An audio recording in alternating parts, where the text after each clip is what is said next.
শ্রী আচার্যদেবের চরণে সহস্র কোটি প্রণাম। আজকের এই সভামঞ্চে উপস্থিত পরম দয়ালের পুত পাঞ্জাধারী শ্রদ্ধেয় কর্মীবৃন্দ, দাদারা, মায়েরা, প্রত্যেককে জয়গুরু। এতক্ষণ যে ঠাকুরের কথা যারা শুনলেন বা শুনছেন, ঠাকুরের তত্ত্ব কথা এত শুনলেন, আমার দুজন মানুষকে দেখে দুটো কথা মনে পড়ল। এখানে এতক্ষণ ধরে কোন্নগরের গৌরদা বসেছিলেন। গৌরদা বসেছিলেন ঠাকুরের এই ইষ্ট কাজ করলে, ডিপি ওয়ার্ক করলে কি হয় তার একটা ছোট্ট গল্প বলি। এখানে বসেছিলেন এতক্ষণ ধরে চেয়ারে গৌরদা। কিছুদিন আগে গৌরদা একদিন সৎসঙ্গ থেকে ফিরছেন, এমন সময় তার একটি দামি মানি ব্যাগ টাকা সহ হারিয়ে যায়। সেই মানি ব্যাগটা তিনি হারিয়ে ফেলে জিরাট স্টেশনে চলে আসেন।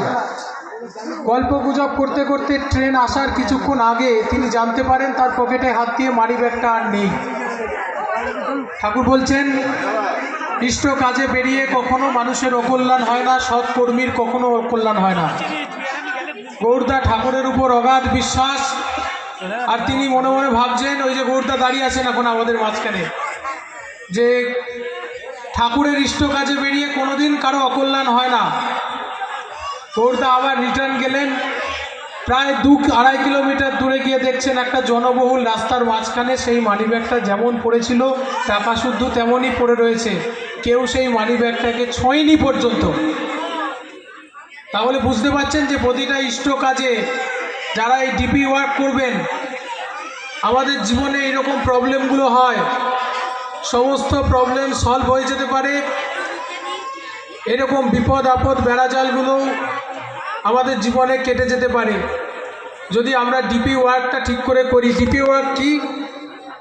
ডিপি ওয়ার্ক হচ্ছে, আমরা যখন এই কোভিড কাল গেল, বহু মানুষ ইষ্টভীতি ছাড়া হয়ে গেছিল, আর বহু মানুষ আমাদের দুর্ব্যবহারে, আমাদের কথার ফাঁকের জন্য আমাদের থেকে দূরে চলে গেছিল, তাদের সঙ্গে সম্পর্ক স্থাপন করা, এটি হচ্ছে ডিপি ওয়ার্ক।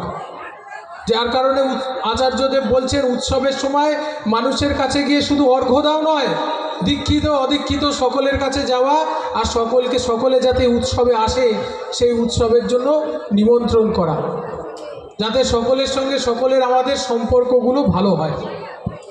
এটাই হচ্ছে উৎসবের মূল মাহাত্ম্য। আমরা কি করে, দেখুন আমাদের প্রতিবেশী সে খেতে পেল কি পেল না, আপনি খবর নেন না। আমি সস্তয়নী করছি, আমি ইষ্টভৃতি করছি, আমি ঠাকুরের বড় ভক্ত, অথচ আমি ভুলেও দেখি না আমার পাশের বাড়ির লোকটা 3 দিন ধরে খেতে পারছে না, পয়সার অভাবে চিকিৎসা করাতে পারছে না। ঠাকুর বলছেন, এই যে পাড়া প্রতিবেশী সকলের সঙ্গে সদ্ভাব বজায় রাখা এবং সকলের সঙ্গে সুষ্ঠু ব্যবহার, সকলকে নিয়ে সুষ্ঠুভাবে চলা, এটি হচ্ছে সৎসঙ্গীদের প্রথম দায়িত্ব এবং প্রথম কর্তব্য। আর এই যে সকলে মিলে একসঙ্গে চলা, আজকে শেখাচ্ছেন, অপার আনন্দ। এক জায়গায় উৎসব হচ্ছে, লক্ষ লক্ষ মানুষের সমাগম হচ্ছে, এখানে সমস্ত কিছু নির্বিশেষে মানুষ ঠাকুরকে নিয়ে সবাই শুধু ঠাকুর ঠাকুর করবে। আচার্যদেব সেটাই চাইছেন, আমরা কি করে সকলে মিলে আমরা যাতে ভালো থাকি। ঠাকুরের কোনো ম্যাজিক নেই, একদম ম্যাজিক জীবনে কেমন হবে? ব্যারাকপুরের একটি বাচ্চা, সে ছোটবেলা থেকে দেখছে যে তার বাড়িতে মা ঠাকুরের পুজো করেন। কেমন ঠাকুর? যার মাথায় মুকুট নেই, ময়ূরের পালক নেই, পেছনে জ্যোতি নেই, কিচ্ছু নেই, শুধু সেই ঠাকুর যিনি খালি গায়ে বসে আছেন, গায়ে একটা পইতে।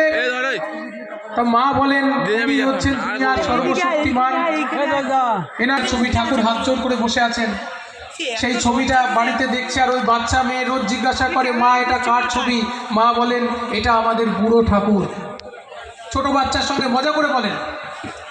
এমন করতে করতে সেই বাচ্চা মেয়েটাকে ব্যারাকপুরের কোনো একটা জায়গায় কিডন্যাপ করে নিয়ে সেই আতঙ্কবাদী যারা, তারা তাকে একটি গুদাম ঘরের মধ্যে আটকে রাখে। মেয়েটা বারবার করে কাঁদছে, আমাকে বাঁচাও, এই দরজা খুলে দাও। কেউ দরজা খোলেনি, কেউ বাঁচায়নি। এদিকে বাড়িতে মুক্তিপণ চেয়ে ফোন চলে এসেছে, টাকা নিয়ে 2 ঘন্টার মধ্যে চলে আসুন, নাহলে আপনার মেয়েকে মেরে ফেলা হবে। তো ওইটুকু বাচ্চা সরল বিশ্বাসে বারবার চিৎকার করছে দরজা খোলার জন্য। একটা সময় তার মাথায় এসেছে যে পৃথিবীর সর্বশক্তিমান আমার মায়ের বুড়ো ঠাকুর, যিনি হাত দুটো জোর করে খালি গায়ে বসে আছেন, তখন ওইটুকু বাচ্চা মেয়ে সে মায়ের বুড়ো ঠাকুরকে ডাকা শুরু করেছে, কোথায় আমার মায়ের বুড়ো ঠাকুর, কোথায় আছো তুমি, আমাকে এই কষ্ট থেকে মুক্তি দাও, আমাকে এই কষ্ট থেকে উদ্ধার করো। সেই মুহূর্তে দেখলো দরজা খুলে গেল।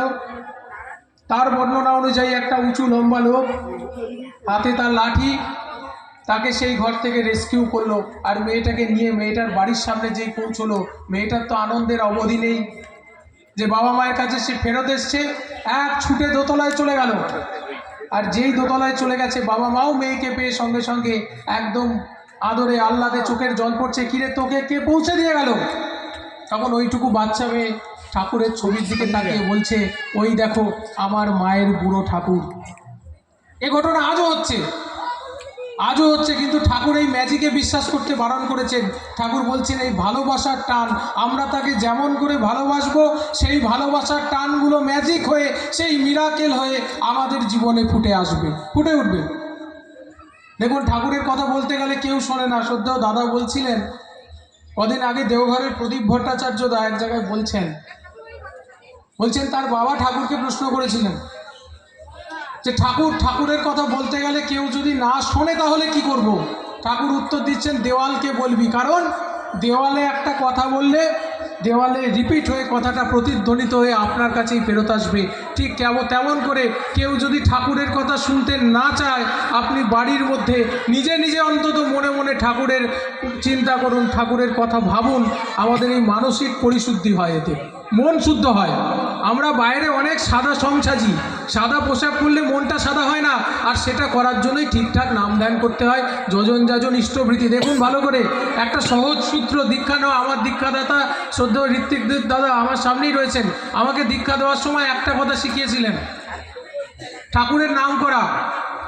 আমরা আজকাল ভক্ত চিনি কীরকম করে, উনি ভালো গান বাজনা পারেন, ঠাকুরের খুব বড় ভক্ত, উনি খুব ভালো ঠাকুরের কথা বলেন। আমাকে যখন নাম দিয়েছিলেন একটা জিনিসে শিখিয়েছিলেন যে নাম করতে হবে। ঠাকুর বলছেন, যজন যাজন ইষ্টভৃতি করলে কাটে মহাভীতি। একটা সহজ কথা। প্রথম হচ্ছে যজন মানে তাকে জানা। তাকে জানার জন্য নাম ছাড়া দ্বিতীয় কোনো পথ নেই। সেই নামের জন্য কি বললেন? উষায় নিশায় মন্ত্র সাধন, চলায় ফেরায় জপ, যথা সময় ইষ্ট নির্দেশ মূর্ত করাই তব। এই যজন করায় ঠাকুর বললেন, যজন ছাড়া যাজন, দুধ ছাড়া মাখন। দুধ ছাড়া কখনো মাখন হবে না। ঠিক তেমন করে ঠিকঠাক নাম ধ্যান না হলে কখনো যজন হবে না, কখনো তাকে জানা যাবে না। আর যদি ঠিক করে জানা যায় তবেই জানানো যায় অন্যকে, তারপর মানুষের কাছে গিয়ে ঠাকুরের কথা বলা। এটাই হচ্ছে যাজন। এরপর আসছে বাস্তব করা ইষ্টপ্রীতি। এই তিনটি ঠিক করার মধ্য দিয়ে আমাদের জীবন ঠিক হয়ে উঠবে। তো এইগুলোই হচ্ছে কথা। আসুন আমরা প্রত্যেকে এই ত্রিবেণী পুণ্যস্থান, এই ত্রিবেণী দেখুন, এই ত্রিবেণীর মাহাত্ম্য সকলে জানেন। মানুষ পুণ্য স্নানে আসছেন, এখানে ঠাকুরের পুণ্য পাদপীঠ করে উঠবে। আমরা সবাই মিলে সহযোগিতা করব। সকলে ভালো থাকুন। আর আমরা বাস্তবভাবে, শুধু মঞ্চে নয়, মাইকে নয়, সৎসঙ্গে নয়, প্রতিটা বাড়িতে বাড়িতে আমাদের জীবনে ঠাকুর ফুটে উঠুন। প্রত্যেকে আমাদের জীবনে শান্তি লাভ করি। সকলে ভালো থাকুন। জয় গুরু। শ্রীমান সুদিন ভাই খুব সুন্দরভাবে অল্প সময়ের মধ্যে মূল কথাগুলো পরিবেশন করলো। আমি অনেকক্ষণ সাধনা সভা চলছে, এরপরেই বাউল সঙ্গীতের অনুষ্ঠান আরম্ভ হবে। আমি ত্রিবেণীর অঞ্চলের আমরা সবাই জানি, বিশিষ্ট কর্মী বহুদিন ধরে এই উৎসবকে নিয়ে চলেছেন, সবাইকে নিয়ে। শ্রদ্ধেয় ডাক্তার সুধাংশু বর্মনদা, আমরা তার মুখে দু চার কথা শুনব।